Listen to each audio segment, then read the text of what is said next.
এক বর্ষার রাতে আমাদের রাজরাপ্পা এবং রাঁচি ট্যুর শুরু হয়েছিল।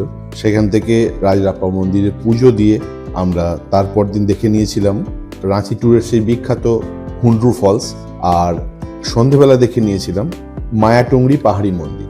আর তৃতীয় দিন ব্রেকফাস্ট করে আমাদের সকালবেলার জার্নি শুরু হচ্ছে সেই একই চেনা পথে জোনা ফলস, তারপরে দেখব সীতা ফলস, তারপরে আরও অনেক কিছু।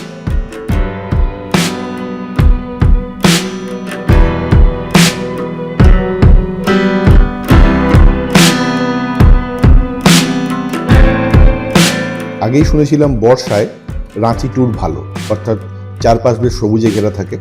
আর রাঁচি ট্যুরিস্ট স্পটগুলোর মধ্যে একটা সবার জানা ট্যুরিস্ট স্পট হচ্ছে পাতরাতু ভ্যালি।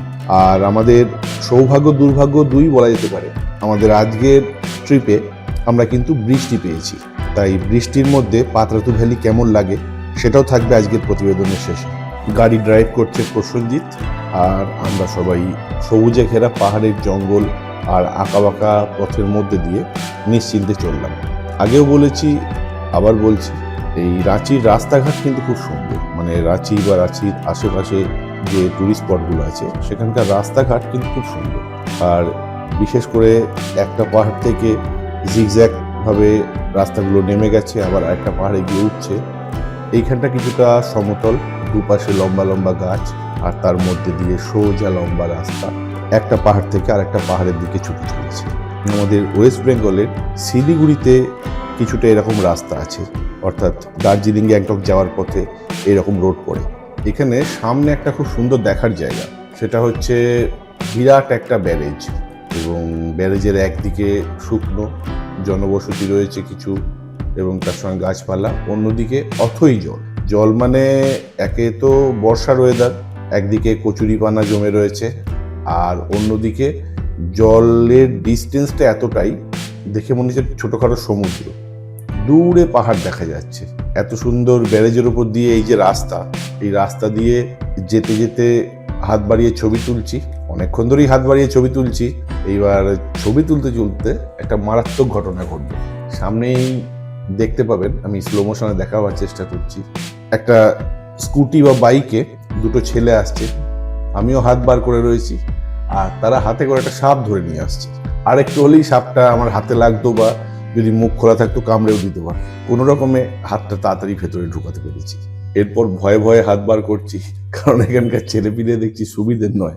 আবার ব্যারেজ পেরোবার পর সবুজে ঘেরা চারপাশ, মধ্যেখান দিয়ে রাস্তা।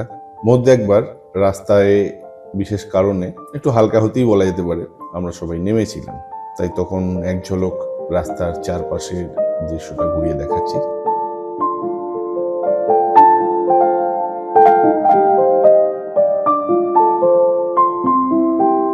এইভাবে পাহাড়ি রাস্তায় জঙ্গলে ঘোরপাক খেতে খেতে আমরা এসে হাজির জোনা ফলসের সামনে। এইখান দিয়েই কোনো রাস্তা দিয়ে জোনা ফলসের ঝর্ণা দেখতে যেতে হয়, তাই এখন আমরা গুটি গুটি পায়ে এগিয়ে চললাম। কিন্তু মোটামুটি মানসিক অবস্থা আমাদের যতটা শর্টকাটে আমরা দেখতে পাই তত আমাদের সুবিধা। হাঁটতে আমরা একেবারেই রাজি নই। সামনে গিয়ে দেখছি দুটো রাস্তা দুদিকে চলে যাচ্ছে, একটা উঠছে, একটা নিচের দিকে নামছে। তো আমরা নামার রাস্তাটাকেই চয়েস করলাম। পাহাড়ের উপর বড় বড় গাছ, আর মধ্যেখান থেকে স্লোপ রাস্তা দিয়ে আড্ডাই আর কি মারতে মারতে আমরা চারজন নেমে যাচ্ছি জোনা ফলস দেখতে। আমাদের মধ্যে রাজার পায়ের অবস্থা খুব খারাপ ছিল, তাই ও যেতে না পারলেই ভালো হয় এরা মত প্রকাশ করছিল, তাই ওকে আলফাল বকতে বকতে আমরা নিয়ে যাচ্ছিলাম। করবোই, আজকে কিচ্ছু করার নেই। আবার আমাকে আন্ডার এস্টিমেট করো। এটা তাহলে আমরা নামছি নাকি? মনে হচ্ছে নামতে হবে।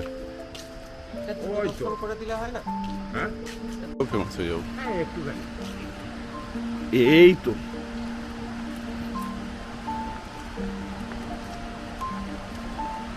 দেখতে দেখতে চলে যাবো। নাম বাতাতে বাতাতে চল যাएंगे। চিন্নাস্বামী, মুত্তাস্বামী, বেনুগোপাল আইয়া। ঝর্ণার একদম সামনে এসে দেখছি যে এটাও কিন্তু ঝর্ণার ফ্রন্ট ভিউ না, ঝর্ণার ওপর, অর্থাৎ যেখান থেকে ঝর্ণাটা পড়ছে ঠিক সেই জায়গাটা। যাই হোক, হেঁটে যখন চলে এসেছি এখানেই নামা হোক। এখান থেকে ঝর্ণার যে গর্জন, এত উঁচু থেকে জলটা নিচে যে পড়ছে তার যে বিকট আওয়াজ, সেই আওয়াজটা কিন্তু পাওয়া যাচ্ছে। কিন্তু সামনে থেকে ঝর্ণাটা দেখতে পাচ্ছি না, আমরা রয়েছি ঝর্ণার একদম টপে। তবে এখানেই জলের যা ফোর্স, একবার পড়ে গেলে গড়াতে গড়াতে একদম নিচে।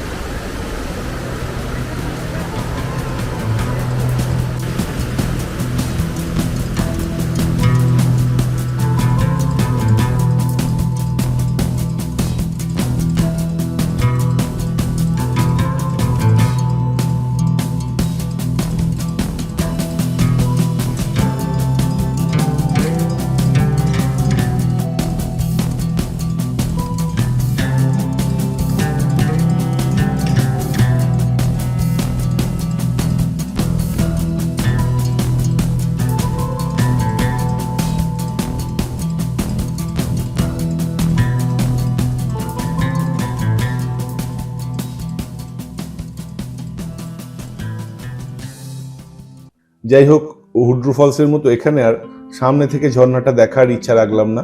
আমরা যেতে আগ্রহ প্রকাশ করলাম সীতা ফলসের দিকে, কারণ শুনেছি সীতা ফলস সামনে থেকে দেখতে খুব সুন্দর। আর আবার কিছুটা গাড়ি জার্নি করেই আমরা এসে হাজির এখন সীতা ফলসের সামনে। কিন্তু এসে দেখছি বিরাট ব্যাপার, এক লম্বা সিঁড়ি, কোথায় যে নেমে গেছে দেখাই যাচ্ছে না, ওপর থেকে বোঝা যাচ্ছে না কতটা দূর। রাজা তো সিঁড়ি দেখে প্রথমেই বলল আমি যাব না, আর ওকে উলফাল বোঝাতে বোঝাতে বেশি দূর নয় ইত্যাদি বলতে বলতে আমরা টুকটুক করে নিচের দিকে নামতে শুরু করলাম।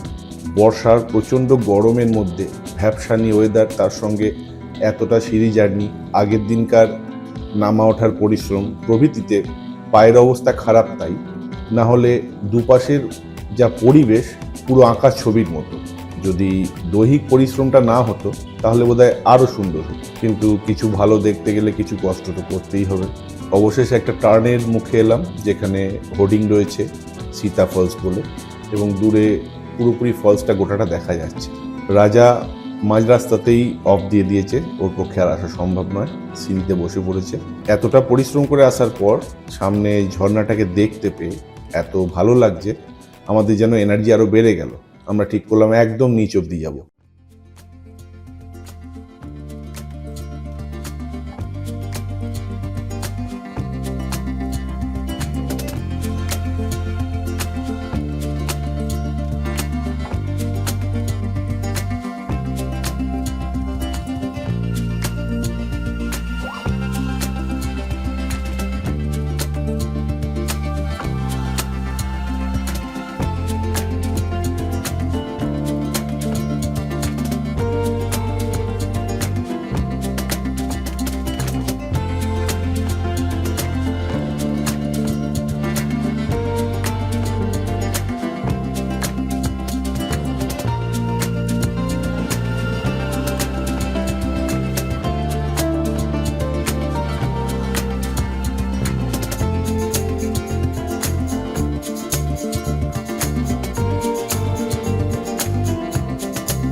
সীতা ফলস দেখে আমার এক ভাই এতই এনার্জি পেয়ে গেছে যে সিঁড়ি টপকে নিচের জঙ্গলে নেমে পড়েছে।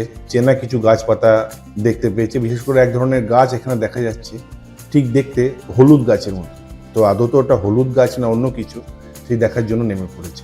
যাই হোক, সীতা ফলস দেখার পর আমরা এখানে ওই সিঁড়ি দিয়ে নামতেই দুপাশে কিছু লোকাল লোকজনের দোকান ছিল, যেমন ওই ছোলা সেদ্ধ, ছোলা ভাজা প্রভৃতি, এই ধরনের কিছু লজেন্স, বিস্কুট।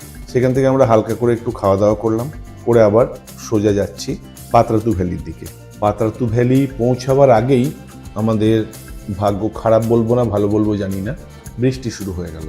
এই ভ্যালির যে টার্নের রাস্তাগুলো, সেগুলো নেমে একটু ঘোরাফেরা দেখার ইচ্ছা ছিল, যদিও এটা ড্রোন শট ভালো হয়, কিন্তু বৃষ্টির জন্য ড্রোন ওড়ানো সম্ভব হবে না। তবে বৃষ্টিতে ভিজে বা বৃষ্টির ওয়েদারে এই ভ্যালি দেখার অভিজ্ঞতা একটু অন্যরকম।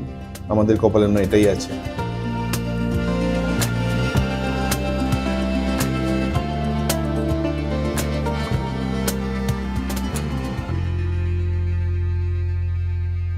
বৃষ্টির মধ্যে পাহাড়ের মধ্যে পাক খেতে খেতে অবশেষে এসে পৌঁছালাম একটা ভিউ পয়েন্টে।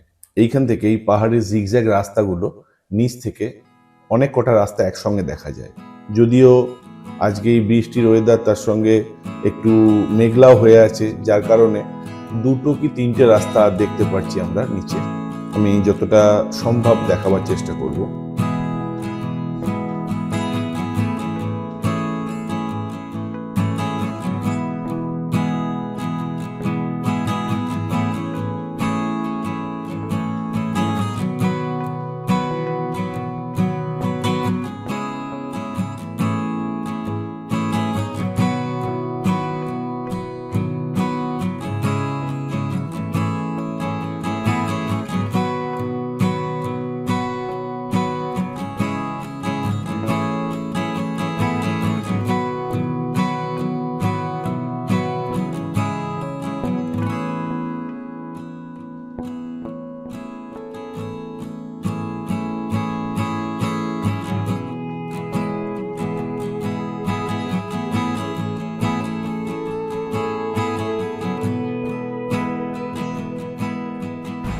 রাঁচির আনারস। এখানে আমাদের প্রসেনজিৎ বাবু আনারস খাচ্ছেন। না, শুধু প্রসেনজিৎ বাবু নয়, অরূপ বাবুর জন্য ধরে আচ্ছা, সবার জন্য ওয়েট করছে, খাচ্ছে, প্লাস ফোনও করছে। মাল্টি ট্যালেন্টেড ছেলে। দেখে নিন আপনারা, আনারসটাকেও দেখে নিন। হ্যাঁ, কেমন খাচ্ছে আনারস? রাঁচির আনারস খাচ্ছি এখন। আনারসটা সত্যি খুব মিষ্টি এবং টেস্টি, দারুণ খেতে। এক পিস খাও, তোমার খাওয়াই দেখুক সবাই, খেতে না পায়। Thank you. প্রথমটা ভেবেছিলাম পাহাড়ে আগুন লেগে গেছে, এত ধোঁয়া। তারপরে গোটা পাহাড়টা দেখে বুঝতে পারলাম যে না, এগুলো আগুন নয়, মেঘ। আমাকে প্রসেনজিৎ পাহাড়ে আগুন লেগে গেছে বলে ডেকে এনে ঠকালো।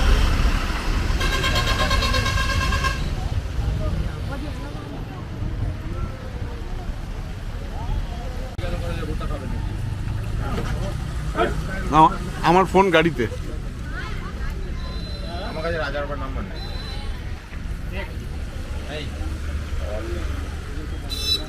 চারটে নাও তো, চারটে নাও। আমরা এখন ভুট্টা খেতে নেমেছি। এখানে ভুট্টাগুলো সব সাদা। কি ব্যাপার, এরকম সাদা হয় জানি না।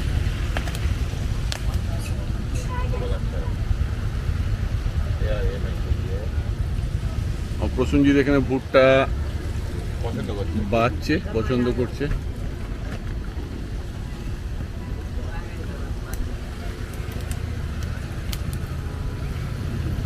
ভুট্টা পড়ানো দেখায়।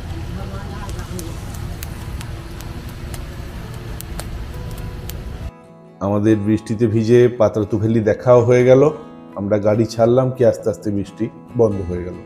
কিন্তু বৃষ্টি বন্ধ হলেও দিন প্রায় শেষের দিকে, এখন দুপুর গড়িয়ে বিকাল হতে চলেছে, এবং ওই ভুট্টা, আনারস এইসব খেয়েই আমরা মোটামুটি এখন অবধি আছি। কেন পরপর জায়গাগুলো দেখার চক্করে সেই সীতাফলসের ওখানে ছোলা প্রভৃতি, এবং এখানে ভুট্টা, আনারস, তাই পেটে ছুঁচোর ডন টানছে। তাই অন্য স্পটগুলো মাথায় তুলে আজকের মতো ঠিক করলাম আগে খাবো।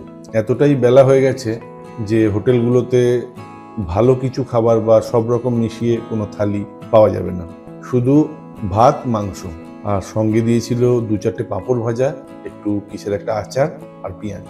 এই দিয়ে খাওয়া কমপ্লিট করে আমরা রাঁচির আজকের এই ট্রিপ এখানেই শেষ করছি। তার কারণ হচ্ছে আমরা আছি রামগড়ের গোলচকে। এখান থেকে গোলচকের ডিস্টেন্স অনেকটাই, অর্থাৎ যেতে 2.5-3 ঘন্টা সময় লাগে। তাই আজকের মতো এখানেই ইতি। তবে আমাদের এই ট্যুরের সমস্ত গন্তব্য কিন্তু এখনো শেষ হয়নি, তাই পরবর্তী পর্বে আমরা দেখাবো পরের দিন, অর্থাৎ চতুর্থ দিন, কাল আমরা যেখানে যেখানে যাব। যাই হোক, আমাদের আজকের প্রতিবেদন যদি ভালো লাগে তাহলে একটা লাইক দিতে ভুলবেন না। আর এই ধরনের জানা অজানা বিভিন্ন ঘুরতে যাওয়ার ভিডিও দেখতে আমাদের চ্যানেলের সঙ্গে থাকুন। আর চ্যানেল সাবস্ক্রাইব না করা থাকলে সাবস্ক্রাইব করে নিয়ে পাশে থাকুন। ধন্যবাদ।